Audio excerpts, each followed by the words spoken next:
talk about is cutting carbon emissions and saving our planet. So I'm pleased to just introduce Rose Dickinson from Friends of the Earth to speak about why this government doesn't care about the environment.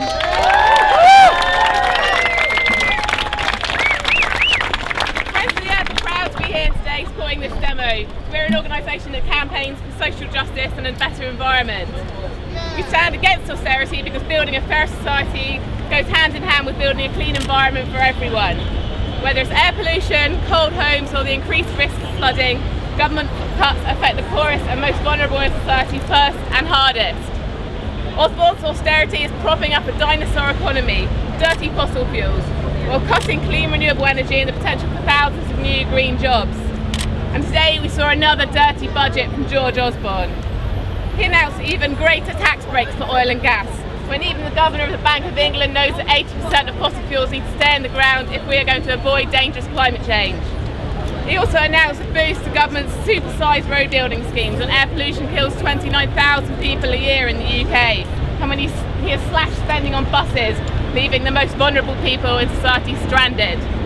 He also announced new bribes for people facing the threat of fracking in their communities, even though it's been halted in Wales and Scotland due to the high risks.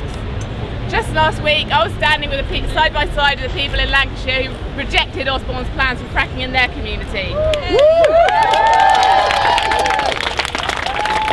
And they don't want his fracking bribes.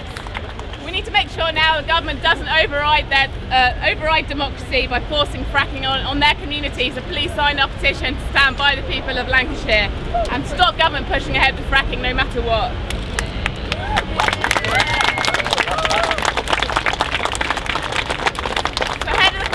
Climate talks in Paris this year, we need a Chancellor who will put the handbrake on dirty fossil fuels. But instead we have a Chancellor who is wedded to vested interests and is keeping us locked into a dinosaur economy.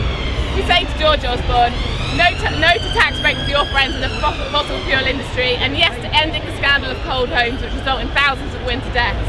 We say no to bribing local communities to accept fracking that threatens people's health and the environment, and yes to investment in clean renewable energy. And finally, we say no to austerity that widens inequality, and yes to investment in our towns and cities so that we can have cleaner air and a more healthy environment. Thank you, Rose. So all of